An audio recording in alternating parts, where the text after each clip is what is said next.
All right, everybody, here we go. Welcome to history. Welcome to a brand new topic. This is called Athens Golden Age, or should say the Golden Age in Greece. You guys are going to like this. Let's get into this. This is part one, and we'll have multiple parts getting through this. Let's get through it. Have a good time. We'll call this the Horn Show right now. Me just talking about Greece. Later on, it gets to be your show. So let's get into this. Have a good time right now, and go ahead and get your paper ready. So this is what you're going to do. You're going to be in your paper, and I'm going to be reading through this. Now, listen to what your instruction is. As I'm reading through this, I'm going to pause at the blanks. When I get to these blanks right there, what you're going to do is you are going to try to predict what goes in those blanks. I'm going to pause, and you would shout out, holler out what word you think goes in there. If I hear the right answer, I'll say, that's it, and I'll type it in. It'll be really good. So you're filling in the blanks. But more importantly, you're trying to predict what goes into the blanks. You might find something a little bit better than what I put in there. It could be good. All right, let's go ahead and get started. Remember to predict. Try to figure out what goes in the blanks. Here we go. 3, 2, 1. Let's get after it. So here we go. So democracy and Greece's golden age. Sounds pretty good. Introduction for those for close. Here we go. For close to 50 years. From the years 477 to 431 BC, that's before Christ, Athens experienced a growth in, it's an I word, intellectual, all right, and artistic learning, all right. This period is often called, it's in our title, what age are we in? The Golden Age of Athens, that's right. During this golden age, check it out, drama, all right, sculpture, poetry, philosophy, that's my favorite, all right, architecture, and science all reached new heights. We'll get into all of these topics briefly. This is a great overview. I think you're going to like it. All right, let's keep going. All right, let's meet somebody. This big man, this man's name is Pericles. That's right. So Pericles, he's a great leader there. All right, so he has a plan for Athens. A wise and able statesman named, what was his name again? You holler it out. Holler it out. That's right. Pericles. Okay, Pericles. You can see the spelling right there. All right, led Athens during much of its golden age. Okay, he was an honest and fair person. All right. Pericles held on to popular support for, check it out, for 32 years. Imagine having a president for 32 years, Joe Biden for 32 years, or Donald Trump for 32 years. That's how much they love this guy. He was a skillful, what is that word right there? Politician, an inspiring speaker, that's right, and a respected, look at this, he's a military leader. He's a general. He so dominated the life of Athens from 461 to 429 BC that this period is often called the age of, not just the age or the golden age of Athens, it's also called the age of Pericles. They name it after him. All right, pretty big deal. Now check it out. These next three things are huge. It kind of sets up the rest of this stuff. So he had 3 goals. All right, check it out. I said 3 goals. First one is to strengthen Athenian. What's the type of government they have? Democracy. That's right. To strengthen Athenian democracy. Give power to the people. Number 2, to hold and strengthen. All right. You haven't heard this word in a little while. The empire. Athens is beginning to look like an empire, starting to take over people around them. Okay. And lastly, to glorify, that's right, where they live, Athens itself. Very good. So that's his 3 goals: to strengthen Athenian democracy, and to hold and strengthen the empire, and to glorify Athens. So how did he do it? So a stronger democracy. To strengthen democracy, Pericles increased the number of public officials who were, check it out, democracy is all about all the people. So now he's going to start to, okay, pay them. That's right. Pericles increased the number of public officials who were paid. Now check it out. That's pretty cool. Who's that going to help? Earlier in Athens, most positions in public office were what? What goes there? Unpaid. That's right. Thus, only you had to be in government, before they were paid, you had to be what? Rich. All right. Only rich Athenian citizens could afford to hold public office.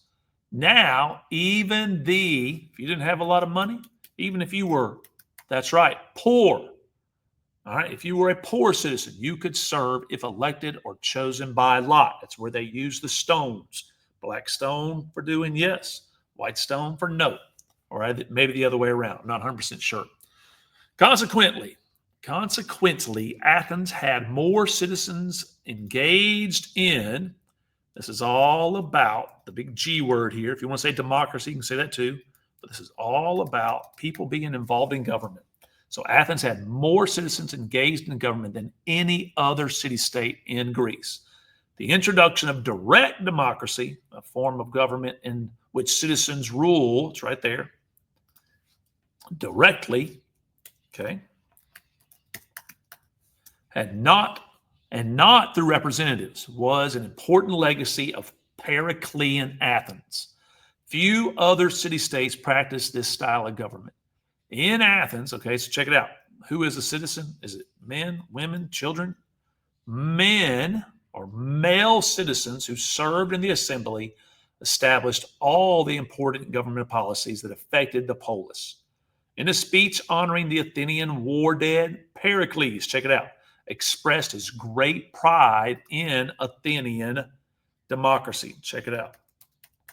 Now, these are Pericles' words. So this is pretty cool. We call this a primary source. Now, listen to his words. I'm going to try to act like I'm him just a tad. It's going to be hard, but let's see if we can do it. Are you ready? Here we go. Our Constitution is called a democracy because power is in the hands, here's the word he said, not of a minority, but of the whole people. When it is a question of settling private disputes, everyone is, check it out, you like this, y'all, equal before the law. When it is a question of putting one person before another in positions of public responsibility, what counts is not membership in a particular class, but the actual, I feel like he's talking to me right here, but the actual ability, that's right, which the man possesses. No one, so long as he has it in him to be of service to the state, is kept in political obscurity because of poverty. This was by Pericles, all right, in the funeral oration from Thucydides. I'm not really sure. I don't know how to Thucydides, like a deuce. I'm not sure. From the Peloponnesian War. We'll talk more about that in a minute. Anyway, so check out his words. He is loving democracy. Hands is not just in the hands, or power is not just in the hands of the minority. It means it's a small group of people. Anyone could have power. Everyone was seen as equal. Really powerful words. All right, let's keep going. Athenian Empire. All right, so he wanted to hold the empire. After the defeat of, who did the Athenians and the Spartans all beat up, especially the Athenians? You remember that war? Start with a P? The Persians, that's right. All right, Athens helped organize what's called the Delian League to raise money. In time, Athens took over leadership of the league, and many of the city-states in it. That's right. Pericles used the money from the league's treasury to make Athenian. All right, what was Athens known for? What kind of military is Athens known for? That's right. It's known for its navy. All right. And it became the strongest in the Mediterranean, maybe in the world at that time. The strong navy was important because it helped Athens strengthen the safety of its empire. Prosperity depended on gaining access to the surrounding waterways. Athens needed overseas trade to obtain supplies of grain and other raw materials. Athenian military strength allowed Pericles to treat other members of the Delian League as part of the empire. Now, here we go. Watch this. Some cities in the Peloponnesus, this is this area, however,